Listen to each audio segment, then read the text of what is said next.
Hey there, it's Carolyn Peters from Kira Studios, and today I have a step-by-step drawing demo to give you a visual example of what the three phases of the drawing process look like.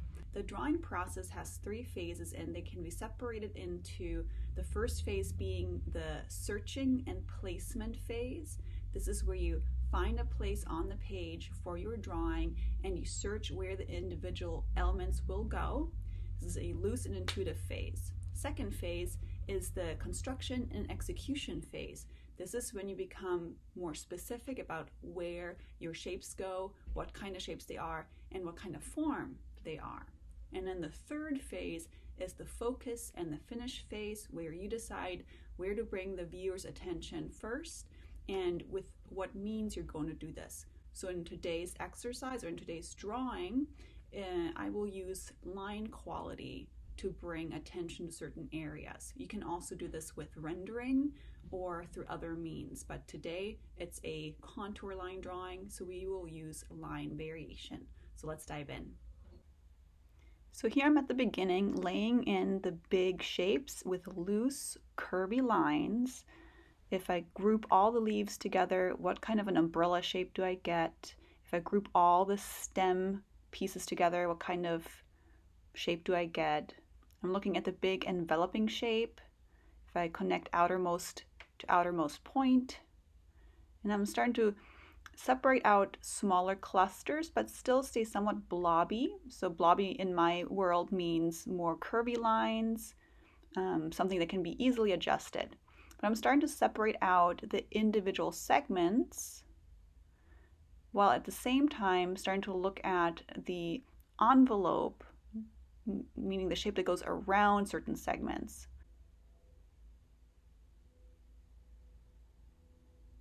So I'm starting to look at the big relationship, height to width.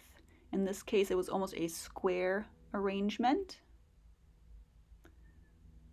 And if I need to extend something, I will at this point. Everything is still fluid and light, so my marks are very light. I can easily erase them if I need to make adjustments.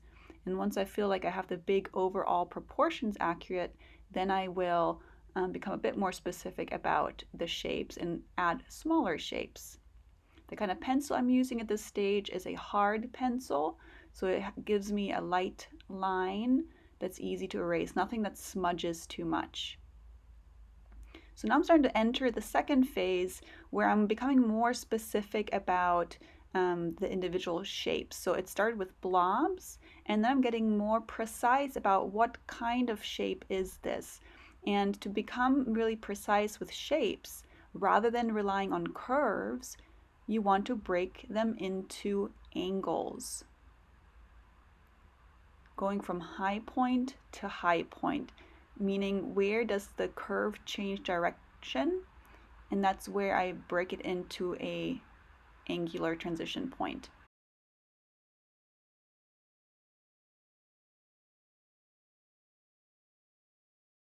As I'm looking at shapes, I also pay close attention to the negative shapes, meaning those spaces in between the leaves, in between the leaf and the stem.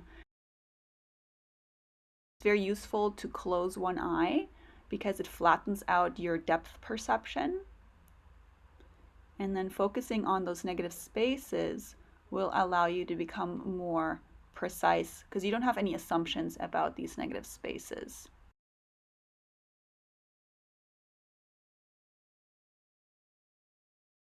As I go, I will clean up the preliminary search and placement lines so I don't get confused. So the more time I spend, the more I clean up the underdrawing.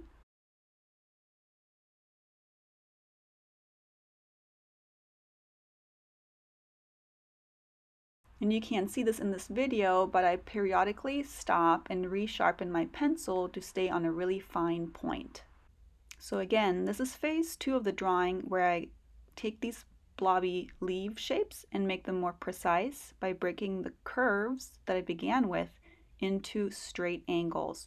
So I look for what is called the apices of a curve. An apex is where the curve changes direction, and our brain is really good at picking those up. trying to match a curve is never a good idea because curves are infinitely complex. But if we can break them into 4 direction changes, our brain can handle that much better.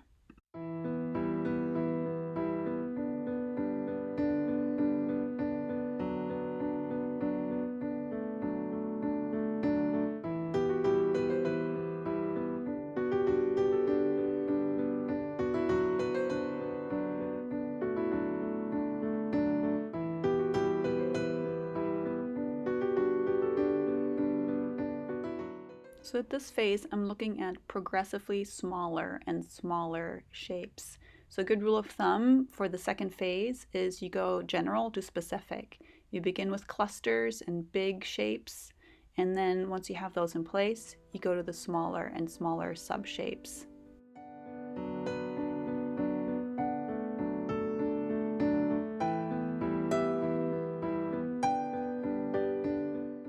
And even though you're becoming specific in this phase, you don't want to get crazy dark yet. You always want to leave your shapes what I call open, so you can still adjust and move them around if you need to until you have everything in place.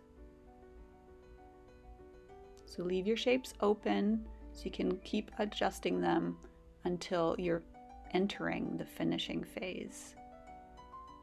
So if in the second phase you have lots of heavy, thick black lines, you're getting too heavy-handed.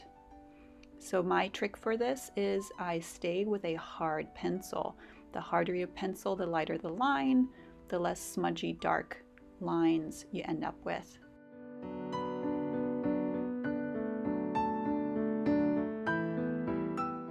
So now I slowed down the video because I want you to see I'm entering phase 3, the finishing and focus phase, and I'm applying a careful contour. So for that, I slow down and pretend like I'm this ant crawling around the outer edge of every single contour, and I transcribe every dip in the contour, every jag in the contour with the pencil. I hold the pencil as if I'm writing my name to get more control in this phase, and I have a razor sharp point on the pencil, and I will stop frequently to put that point back on. So I have sandpaper next to me, so I can always have this really sharp point for very specific lines.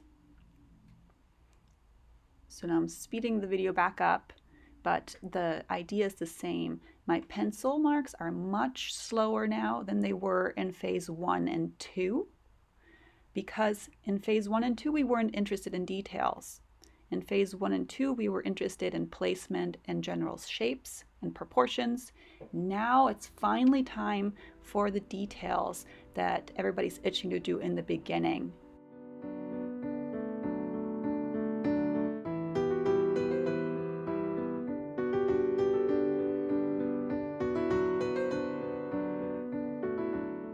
And for the third phase, it's good to think of it as a meditative phase where you are super patient and you enjoy all the little surprises that you get to detect as you're crawling around the outer edges.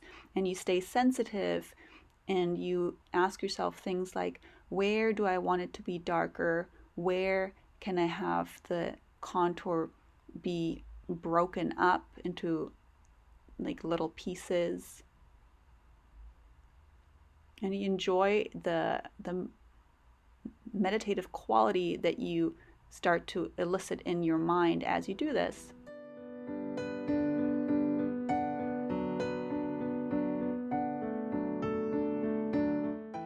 I also erase any of the underdrawing as I go. I don't want to have those ghosts underneath anymore. And as I said, I resharpen my pencil all the time. As soon as I feel like it's getting too dull, I'm losing the detail necessary for a satisfying contour line quality.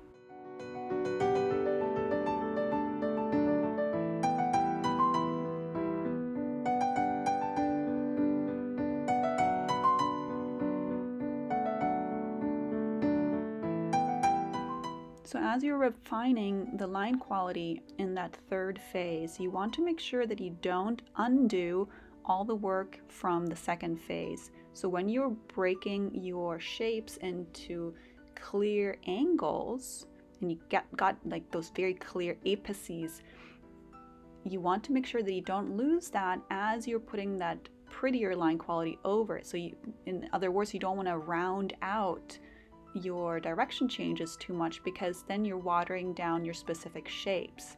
So that's something to be cautious about as you're in that third refinement phase.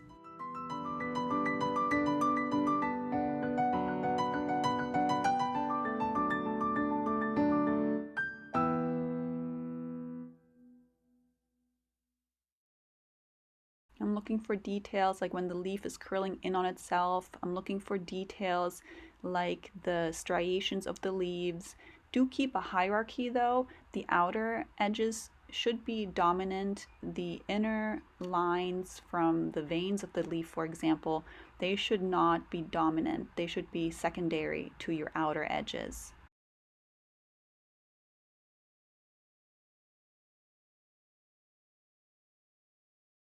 And don't be tempted to gloss over these teeny tiny details, because they truly are the payoff, the visual payoff for your drawing.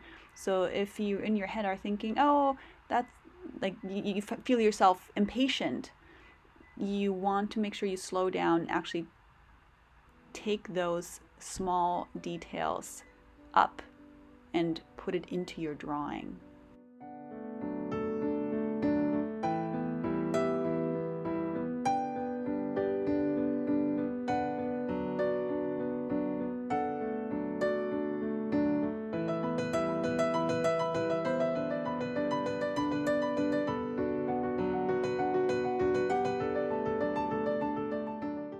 Now I'm entering the final phase of phase 3, which is directing the viewer's attention a little bit more purposefully. And so that means deciding, where do I make my darkest accents? Where do I want to lighten up some of my contour lines? So I have careful contour lines everywhere now, but I do want to make sure that some areas are a little bit darker, more accented, and that they therefore will grab the viewer's attention first. So you want to be mindful where you place those, because if you have them everywhere all over, it will be overwhelming and the viewer has to make the choice where to go first. So just a few seconds ago, I used the kneaded eraser to actually lighten up that whole middle section, so I don't have all these dark lines right in the center. I want to have the attention more on the outer shapes of the plant.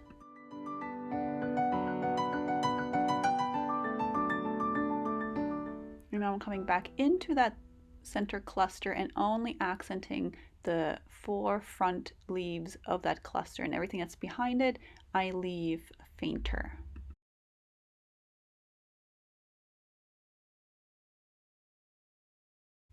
So I'm getting to the end of the drawing here. I'm just putting the finishing touches on, and so you know what I used for pencils. I used the Cretacolor Nero charcoal pencils from extra hard, hard, and medium. And I recommend you use graphite for a contour line drawing. I found the charcoals were a little bit too smudgy and hard to keep a fine point on. But here they are.